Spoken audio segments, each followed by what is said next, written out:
Aujourd'hui, au Contact musical, on explore le heavy metal et la musique classique.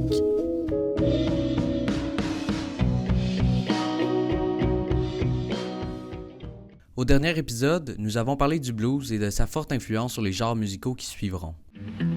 Save me, Lord. Save me from the mighty flood. Le blues est souvent considéré comme un des styles fondateurs de la musique occidentale telle qu'on la connaît. Dans les années 40 apparaît un nouveau style, toujours issu des communautés afro-américaines, le rhythm and blues, communément appelé R&B. He lived way out in the log hut, and they called him Old Man Moses. Early one morning, I knocked on his door. I didn't hear a single sound. I ain't gonna knock no more, 'cause I believe. Mélangeant le jazz, le gospel et bien sûr le blues, le R&B, avec des artistes tels que Little Richard ou Louis Jordan, sera le premier pas vers le rock and roll. Aujourd'hui, le R&B existe toujours, sous une forme très différente, comptant des musiciens tels que Beyoncé ou The Weeknd. Ensuite, du rhythm and blues est né un style extrêmement populaire, le rock and roll.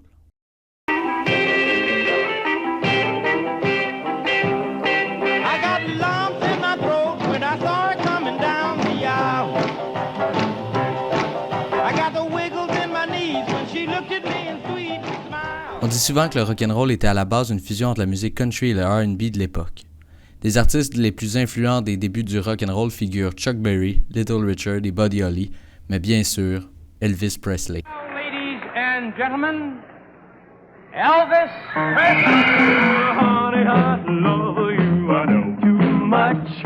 I need your love and I know too much.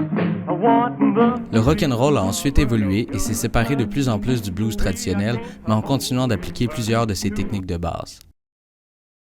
Avec une utilisation plus assumée des instruments innovants de l'époque, tels que la guitare électrique ou le synthétiseur, les groupes comme The Beatles, Led Zeppelin et The Rolling Stones ont établi une nouvelle ère dans la scène musicale. D'autres artistes ont aussi révolutionné à eux seuls la manière de jouer certains instruments, comme Jimi Hendrix, qui a aussi complètement transformé la manière de performer la musique.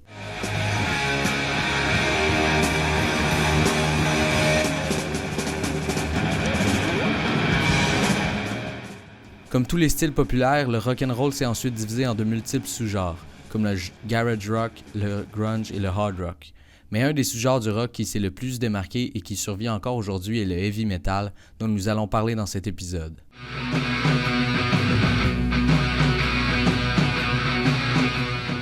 Ce sont des pionniers comme Black Sabbath, Deep Purple, Metallica et Iron Maiden qui ont pavé le chemin pour un des styles les plus riches et diversifiés de l'époque.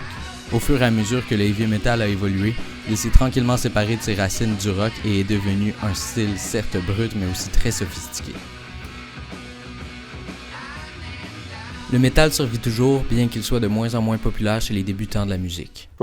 J'ai quelques élèves qui commencent par le métal, mais je pense que c'est moins populaire qu'avant. Là. Le métal et le rock et le métal étaient beaucoup plus populaires d'après moi dans les années 90, début 2000.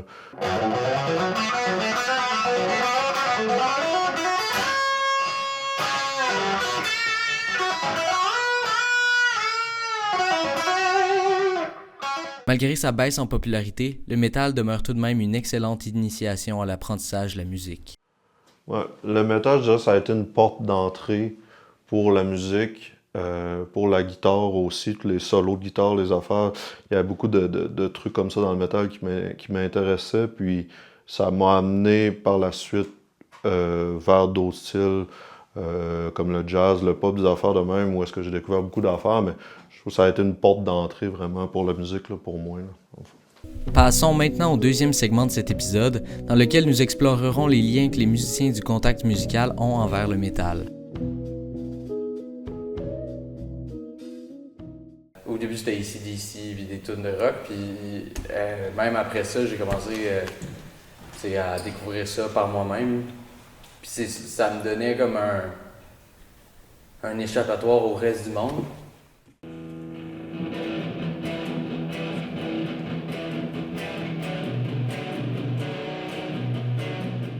Ça, j'ai commencé avec tout du métal du secondaire 1. puisque j'avais des gens comme des amis proches qui étaient plus dans ce style-là, plus comme punk, puis tout ça, puis qui m'ont comme pas poussé à en écouter, mais fortement recommandé, on va dire ça comme ça.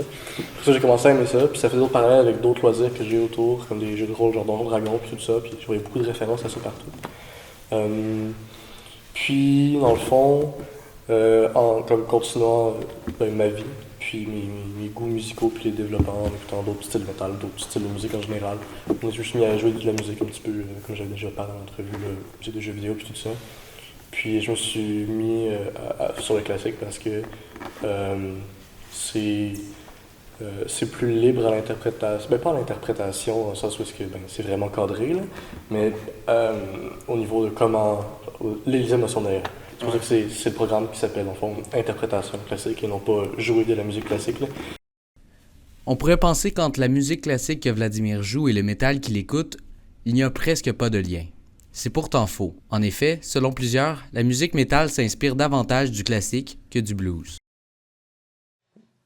Donc, c'est sûr que la musique métal a été énormément influencée par le classique. Là. On a juste à penser aux chanteurs qui majoritairement ont une formation classique.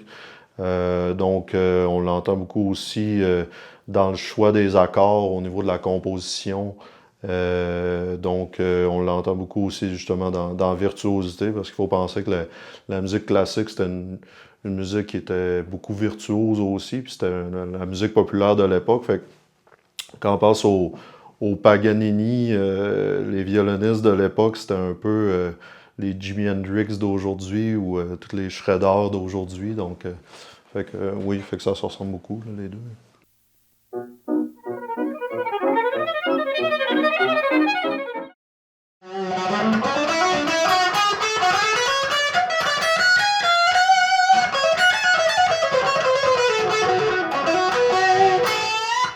Nous avons donc décidé, Vladimir et moi, de tenter de jouer des chansons métal s'inspirant de la musique classique. Encore une fois, on s'est raté à plusieurs reprises, mais nous avons à nouveau brisé les barrières qui nous séparaient. Nous avons à nouveau réussi à communiquer ensemble par la musique et accomplir une deuxième fois l'objectif du contact musical.